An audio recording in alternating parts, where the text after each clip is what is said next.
In the sprawling, often chaotic world of digital finance, a storm was brewing. It wasn't a storm of market crashes or skyrocketing tokens, but something far more fundamental. A clash of ideologies that would pit the very ethos of cryptocurrency against the power of the world's most formidable government. At the center of this storm was a peculiar piece of code, a digital ghost in the machine known as Tornado Cash.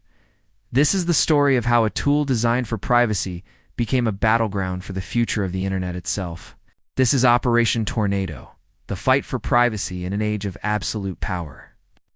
It all began on a seemingly ordinary summer day, August 8, 2022. The United States Treasury Department, an institution typically concerned with taxes and tariffs, dropped a bombshell on the cryptocurrency world. It added Tornado Cash to its specially designated nationals and blocked persons list, or the SDN list.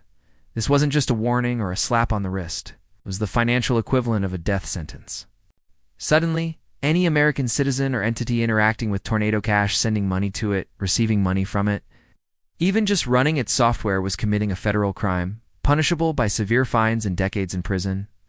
The Treasury's justification was stark. Tornado Cash, they alleged, had become a preferred tool for money launderers, terrorists, and most notably, the Lazarus Group, a state-sponsored hacking syndicate from North Korea. They claimed the protocol had been used to launder over $7 billion in illicit funds since its creation, including hundreds of millions stolen in high-profile crypto heists. For the government, the case was clear-cut. Tornado Cash was a threat to national security, a digital laundromat for the world's worst actors. But to understand the firestorm that followed, you have to understand what Tornado Cash actually is. It's not a company, a bank, or a centralized service. It is a coin mixer, a decentralized protocol running on the Ethereum blockchain. Think of it like a digital tumbler. The user deposits their cryptocurrency into a smart contract, waits for a period, and then withdraws it from a different address, using a cryptographic proof to verify ownership without revealing the original source. The process breaks the on-chain link between the sender and the receiver, effectively making the transaction trail anonymous. For its creators and users, Tornado Cash was a crucial tool for financial privacy in an otherwise transparent ecosystem. Every transaction on blockchains like Ethereum is public, a permanent, unchangeable record for anyone to see. This means if someone knows your wallet address, they can see your entire financial history, how much you have, who you've paid, and where your money comes from. Tornado Cash was designed to restore a semblance of the privacy we take for granted in the traditional financial world. It allowed people to donate to political causes without fear of reprisal, to protect their financial history from would-be thieves, or simply to manage their assets without broadcasting every move to the world. The Treasury's sanction, therefore, wasn't just targeting a company, it was targeting a piece of open-source software. The DeFi community, a global network of developers, users, and idealists built on the principles of decentralization and permissionless access, erupted in a mix of fury and disbelief. The government's action felt like a profound betrayal of the internet's core tenets.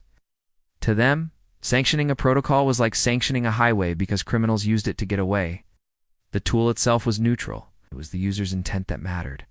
Prominent figures in the crypto space immediately began acts of digital defiance. Some openly sent small amounts of Ether through Tornado Cash to public figures like Jimmy Fallon and Shaquille O'Neal, daring the government to prosecute them and highlighting the absurdity of sanctioning anyone who merely received funds from the protocol. It was a digital protest, a declaration that the code was free, and so were its users. But the government's response would prove that this was no game. Just 4 days after the sanctions were announced, the battle escalated from the digital realm to the physical world. In Amsterdam, Dutch authorities, working in coordination with their American counterparts, arrested a 29-year-old developer named Alexei Pertsev. His alleged crime? Helping to write the code for Tornado Cash. Pertsev wasn't an executive, a board member, or a financial operator. He was a programmer who contributed to an open-source project. His arrest sent a chilling shockwave through the global developer community, far beyond the confines of cryptocurrency. The message was unambiguous. If you write code that the government later deems illicit, you could be held criminally liable for how others use it. He was held without charge for months, his detention sparking a fundamental and terrifying question for anyone who writes a line of code. This is where the fight moved from the blockchain to the courtroom, coalescing around a question that has haunted the digital age for decades: is code speech?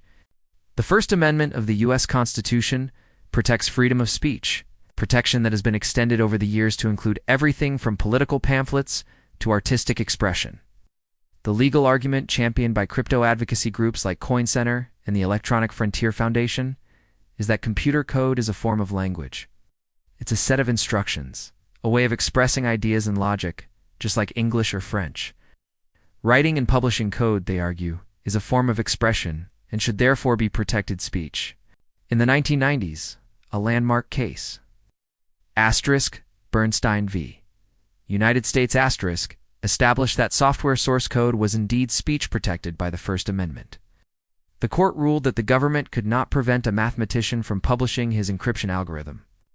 Now, decades later, that same battle was being fought again, but with far higher stakes. The government's counter-argument is that Tornado Cash is more than just speech. They contend that by creating and deploying the protocol, the developers were not merely expressing an idea, they were creating a functional financial product, a service that actively facilitated illegal activity. They were, in the eyes of the law, operating an unlicensed money-transmitting business. This legal gray area is the heart of the conflict. When does an expression of an idea, a piece of code, cross the line and become a prohibited action? Where is the boundary between the freedom to innovate and the responsibility to prevent harm?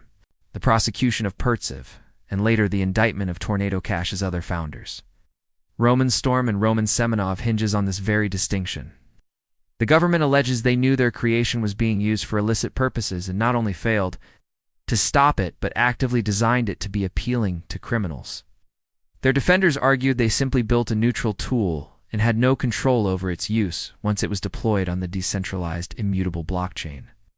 This clash represents a fundamental crossroads for the future of the internet and digital society. On one side stands the principle of programming freedom, the idea that innovation requires the liberty to create and share tools without fear of being prosecuted for their misuse by others. This is the spirit that built the open internet, from the protocols that power email to the open-source software that runs most of the world's servers. A world where developers are held liable for the actions of anonymous users is a world where innovation is stifled, where the fear of unintended consequences prevents the creation of anything new and powerful. Privacy in this view is not a feature for criminals, but a fundamental human right. It's essential for personal autonomy and a free society. On the other side stands the undeniable responsibility of the state to maintain national security and combat crime. Governments argue that in an increasingly digital world, illicit finance poses a grave threat, funding everything from terrorism to nuclear proliferation. They see technologies like Tornado Cash not as tools of privacy, but as weapons of anarchy that allow bad actors to operate with impunity outside the reach of the law. For them, the argument of code as speech is a convenient shield, a high-minded excuse to ignore the real-world harm caused by these unregulated financial networks. The question they pose is a difficult one. In the name of freedom, must we grant criminals the perfect, untraceable tools to conduct their affairs? And so, the battle lines are drawn. Operation Tornado is not just about a single coin mixer or a group of developers. It is a proxy war for the soul of the digital age. It asks us to decide who has the ultimate authority in a world where sovereignty is no longer defined by physical borders, but by lines of code. When decentralized technology collides with centralized power, who has the right to censor, gets to write the rules? The outcome of this fight will not be measured in the price of a token, but in the precedents it sets for privacy, freedom, and control for generations to come. As the legal battles unfold and the world watches, one thing is certain. The storm that began with Tornado Cash is far from over, and its winds will shape the very foundation of our digital future.